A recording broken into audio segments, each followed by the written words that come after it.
hope everyone is having a good day, night, whatever it is, wherever you are, wherever you're tuning in from. Man, listen, Ant-Man and the Wasp Quantumania is a month away.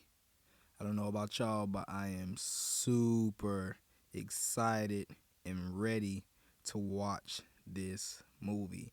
I've been watching like all the trailers, all the new stuff that they've been releasing. Just today they released all kind of stuff like 3D stuff, 4D stuff, fan art. They released a new 1 minute trailer that was just, man, like I'm so ready to see Kang and what he's going to do. Like, even more excited than back when they were teasing Thanos. Like, I'm way more excited to see Kang and everything that he's going to do. Because based off these trailers, just in this movie, it's going to be pretty insane.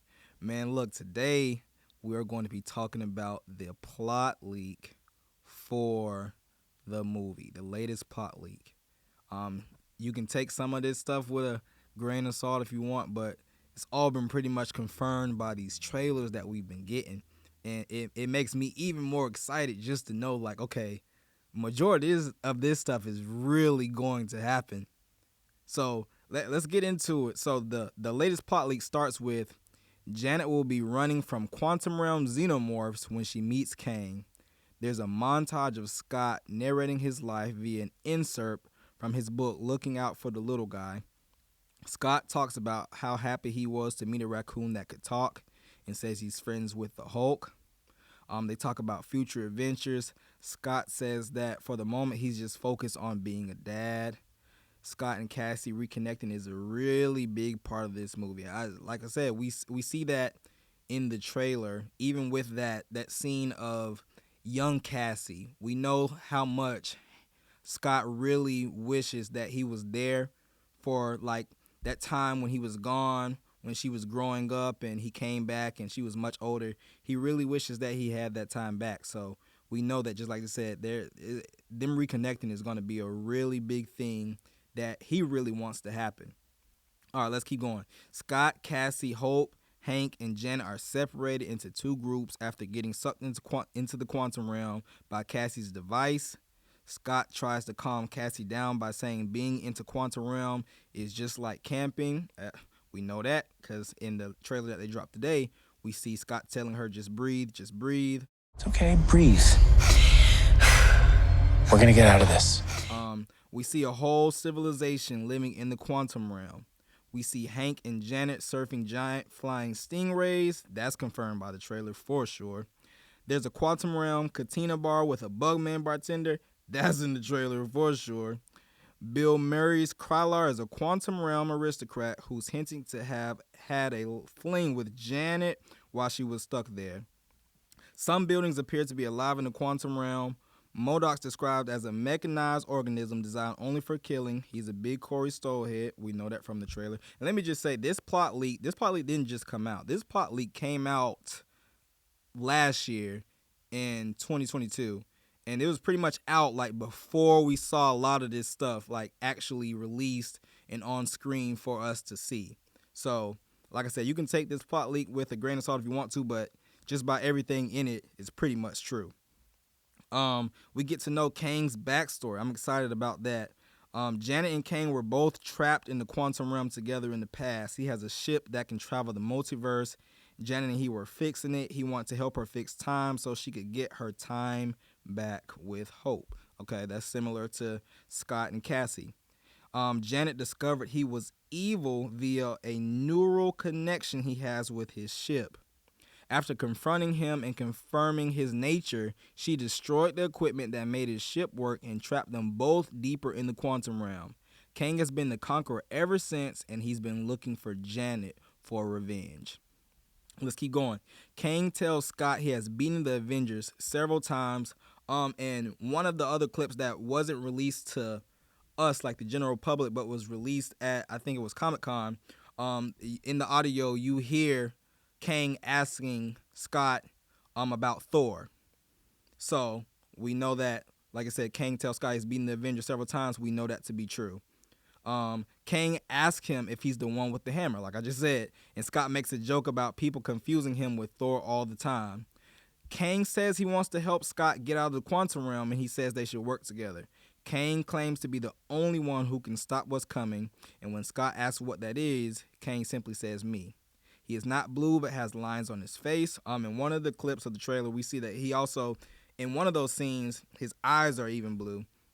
Scott gets into the quantum nexus where he meets several different versions of himself. That's confirmed by the trailer.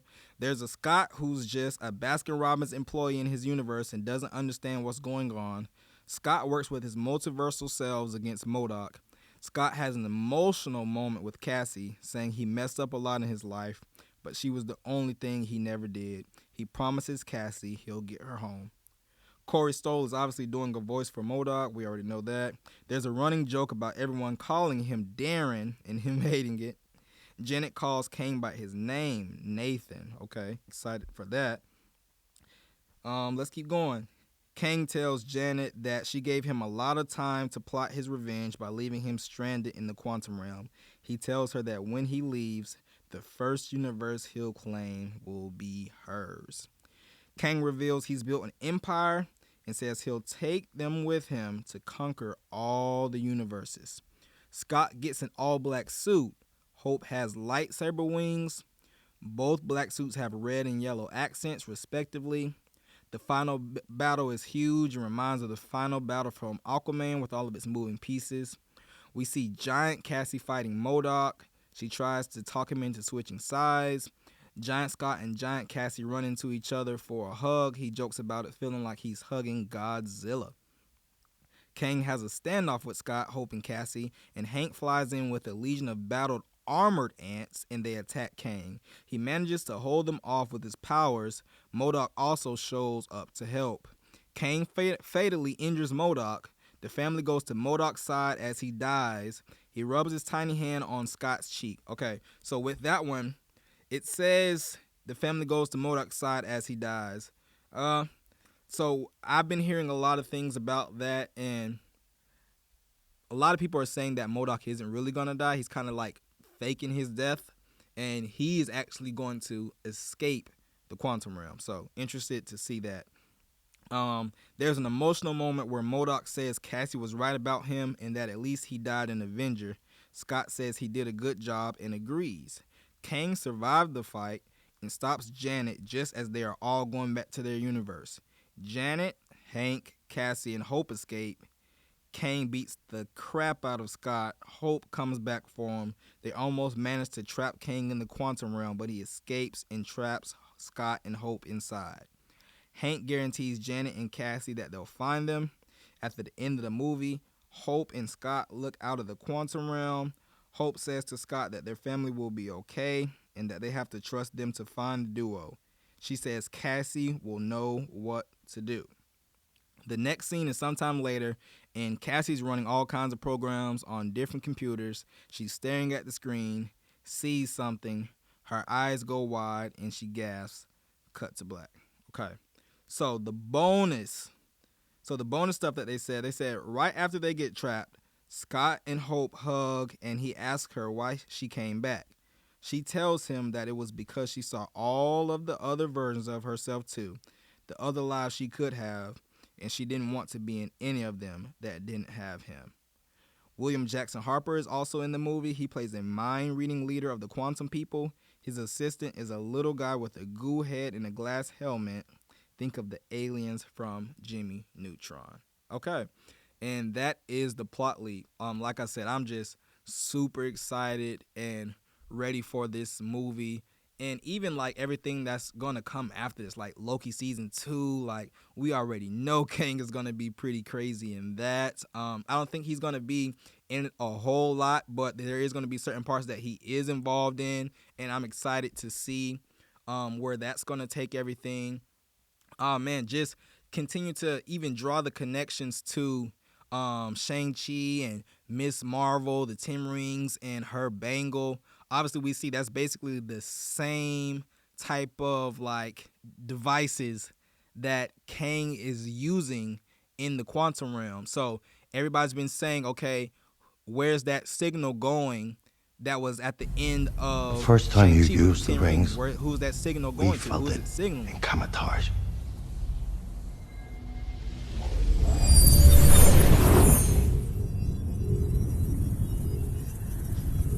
What is it? A beacon. They're sending a message. A message to where? Hey, so pretty much we're all thinking that that signal is going to Kang. Kang is the one that is responsible for those 10 rings. He is responsible for Miss Marvel's bangle. And supposedly all of this stuff is going to be connected, and we are going to see Kang really just wreaking havoc on everything and everyone. And I'm so excited, man. I'm excited for Secret Wars. We already know that's going to be crazy. I'm not even going to get into the rumors and the plot leak of that, but I may do it in another video. But let's just say that is going to be insane. All your favorite Marvel heroes from the Fox universe, just the ones that we really grew up on before we came to love these heroes that we have, like Robert Downey Jr. and different people like that, which is, I'm not even going to talk about him. I'll tell you about him another day, but let's just say we're going to be pretty happy with what's going on with him and Marvel. But yeah, I'm super, super, super excited about this movie, and I cannot wait. Like I said, we're a month away. We're literally 1 month away. I haven't got my tickets yet, but probably going to go ahead and get them tomorrow, and I am just super excited, man. Like I said, Kang just it's gonna be crazy. I don't even really have words. Like, I've been watching trailers over and over again, just looking at just the different things of how they're using him, and like I said, we've even pretty much got a good view of his time chair now. I'm hoping that we see Ravonna Renslayer in this movie. We may not, but if we do, I think it'd be pretty cool.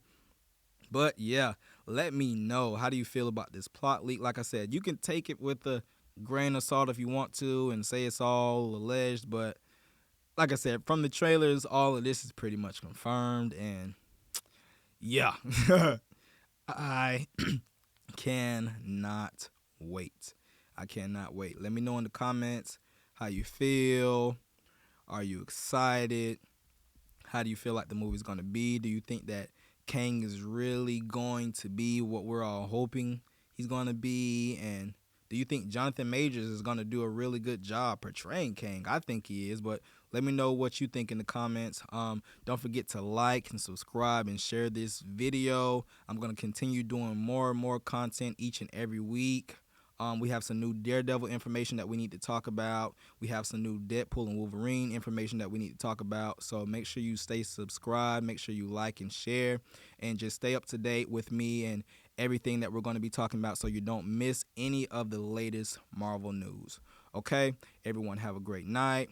Like I said, Ant-Man and the Wasp Quantumania, a month away. We don't have to wait too much longer. Let's get it, y'all. Like and subscribe and share this video.